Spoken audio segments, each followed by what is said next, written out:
everyone. Thanks for joining me on my podcast, Profit with a Plan. This is where you can get some great ideas to create your most profitable self and small business. Just so you know, financial planning isn't only for those that have a lot of money or run big companies. A workable financial plan is for us everyday small business owners and professionals that want to keep more of our hard-earned money and make great financial decisions. So join me, Marcia Reiner, your certified financial planner and professional financial strategist, each Tuesday for some smart ideas that can add more profits to your bottom line. I am passionate about working with successful business owners who are working their ass off every day, investing everything they have back into their business only to feel that although they're making good money, they don't have a lot to show for it. I help them build wealth without sabotaging their business. They can bring home more money because we create multiple income streams and shift their spending to increase their profits. They have confidence that they can grow a sustainable business that they can sell for more money later on. If this sounds familiar to you, or you know of anyone that may be curious, share my podcast, or let's chat. You can book a brief call with me to see what we can do together to create greater profits in your business. Get on my scheduler at calendly.com/Marcia-16. So let's get on with today's podcast. What's your end game? Do you know what end game means? It means what did you create and how are you going to finish that creation? What is the goal, the ultimate goal, long term, for you as to why you got in that business? So your end game is what you're doing everything for someday, to create a legacy or to, obviously make money, right? Because we're not doing this as a hobby or, we're doing it to make money. But what is that end game and why is it so important? So we focus on the end game, but why do we focus on it so soon? My thoughts are that you open the business with a long-term goal of making money, but have you thought about how you're going to close that business, how you're going to transition out of that business? It is an investment of your time, your energy, your heart, your soul, and I got to say, a boatload of money that you've invested into it. What is your plan to get that money back out of the business? We need to have those conversations early on, and the earlier you have those conversations, the better off we're going to be in creating the business that will do exactly what you want it to do. So I say start your exit plan the day you open your business. And it's never, ever, ever too early, but it can be very much too late.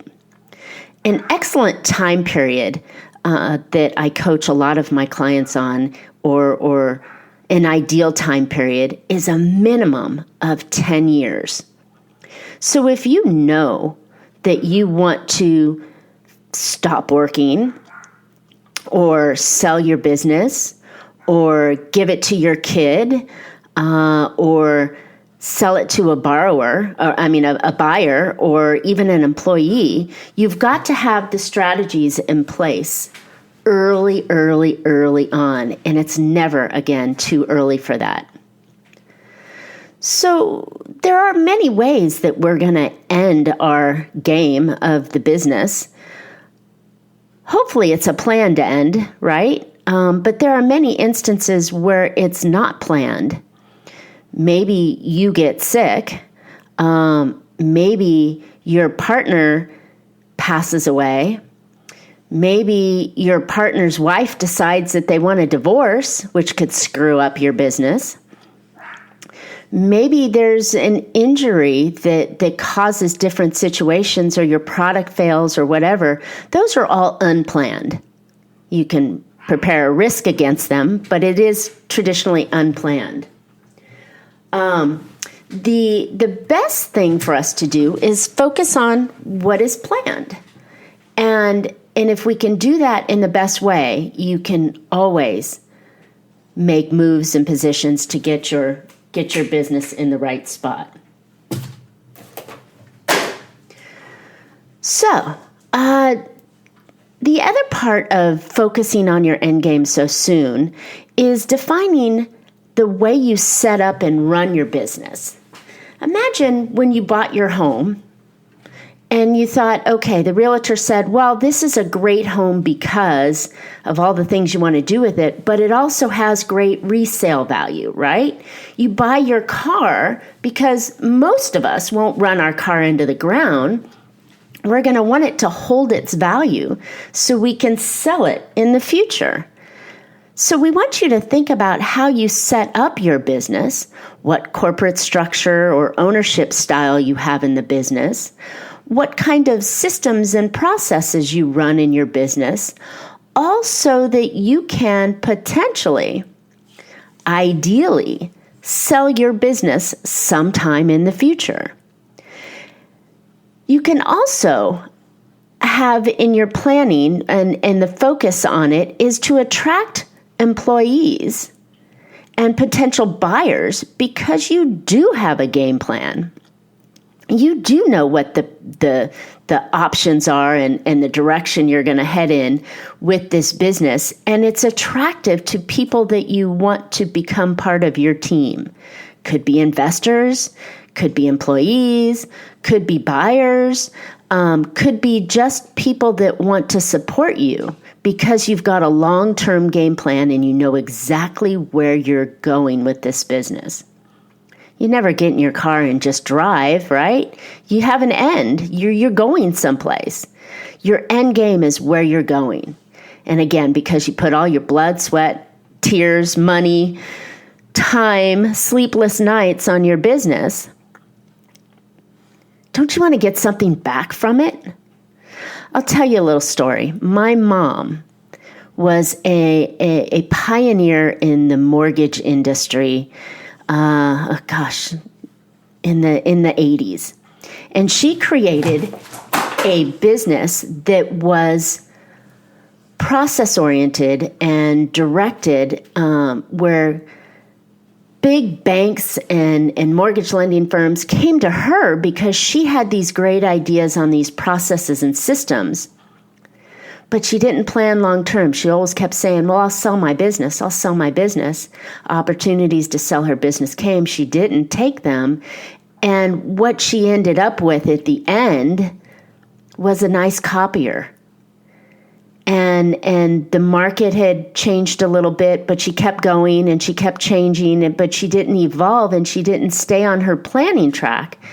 And she didn't end up selling her business. She ended up closing the doors and had a great copier that she owned. That's not a retirement plan. But if you plan your business beginning, you can create a great retirement plan for yourself by selling that business. So what will knowing your game plan do for you now? Well, if you know your end game, right, you have goals that will keep you on track. And in any kind of business, if you have a direction, you can make changes and adjustments to keep you on track and keep you improved. And if you veer off because nothing's ever straight, you can always bring the ship back in. You can establish practices that will improve your profitability now and be attractive to the future buyer because you have proven processes and systems that are worth money. You're also selling your potential client base. You're selling your product knowledge, your intellectual capital, your history, your credibility, your name, and all these practices and things that you're developing right now will make your money, your business more profitable for you in the future, and profitable now because you're making better decisions and good money now. And then finally, you can create programs that will free up your time. If you do things now that processes and systems where you're not, the business isn't all necessarily about you, you can create different programs that will allow you to enjoy your life, and you're not putting, the regular 100 hour a week job in. you're creating programs that will free up those times for you and be, again, more attractive to the potential buyer coming down the line. And then all of that you're getting will allow you to scale and grow your business. But if you don't know what that end goal is, you're just working to make money to solve the problem today, but never to solve the problems tomorrow that will give you a better payout for that business. So what are some of the steps that will help you now?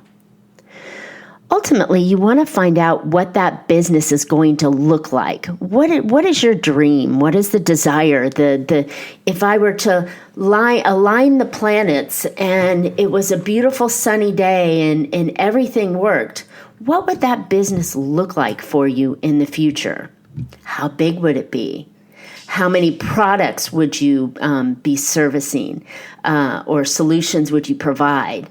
How many branches would you have? What country? What would it look like? How would the pieces all move in together?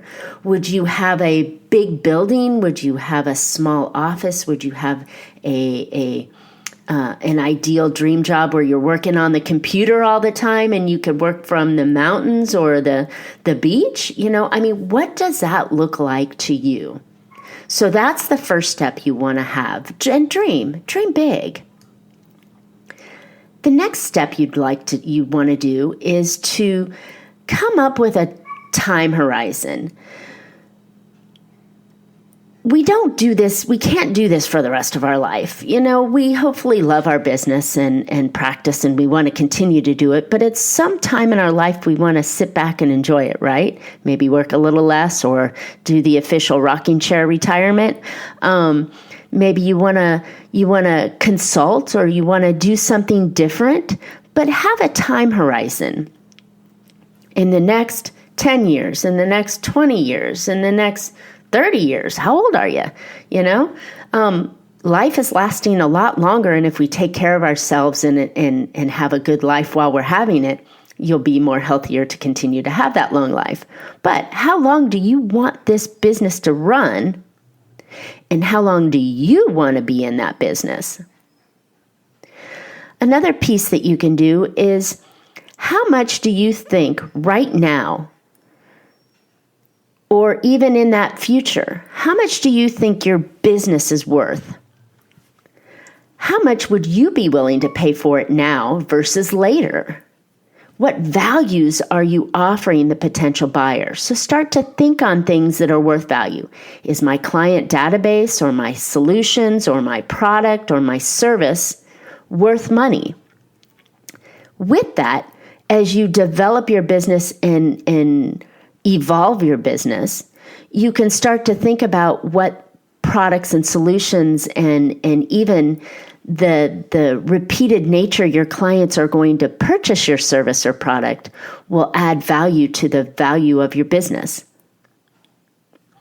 So start making moves to create a business that's worth money now and later.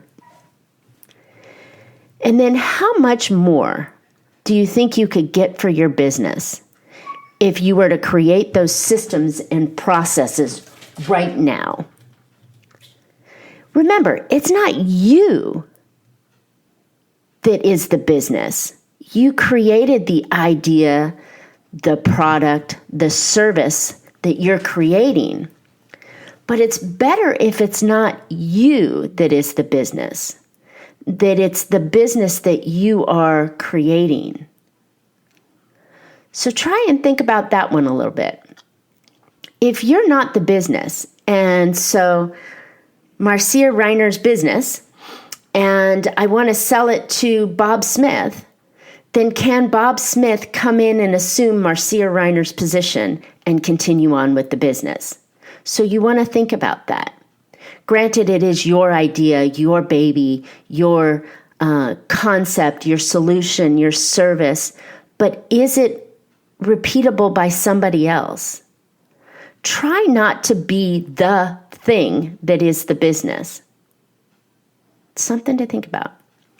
So also having more for your business, you'll get more money if you have proven, repeatable systems and processes that, again, somebody else can step into and keep the engine, the train rolling down the tracks.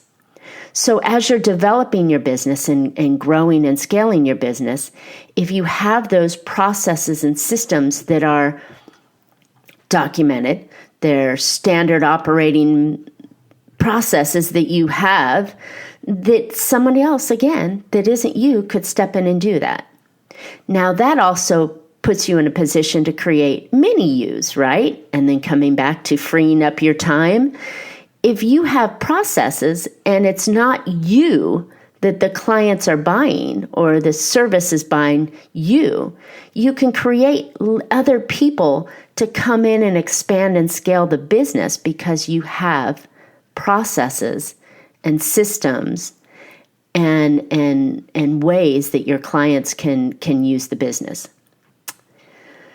Another way that you can get so much more for your business is if you have loyal clients that have a reason to make repeat purchases.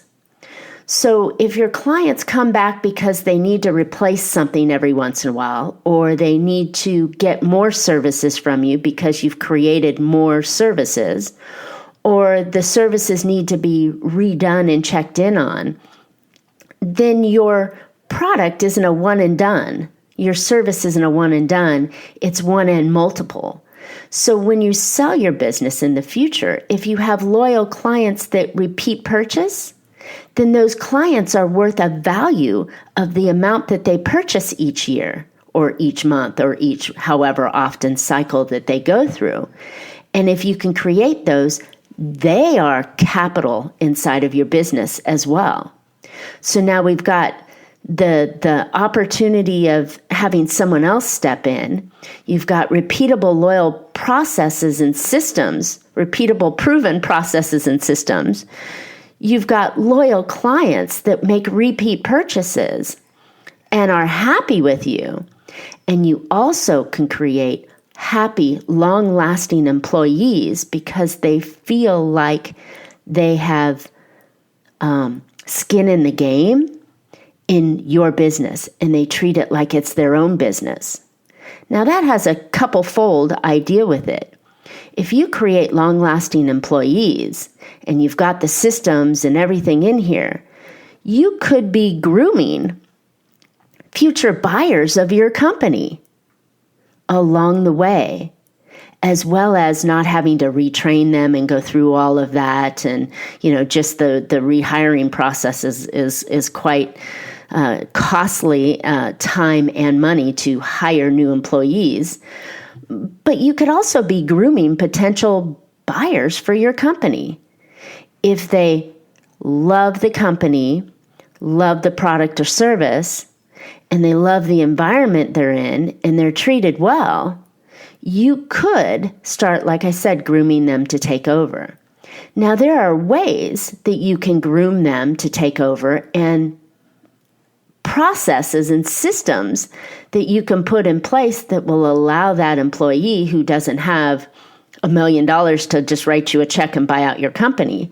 There are things that you can do to prepare that employee for being able to pay you to have you retire and them continue the business. Plus, they become part of the structure of the business and friendly and welcoming face to those loyal, long-lasting repeat clients. Things to think about.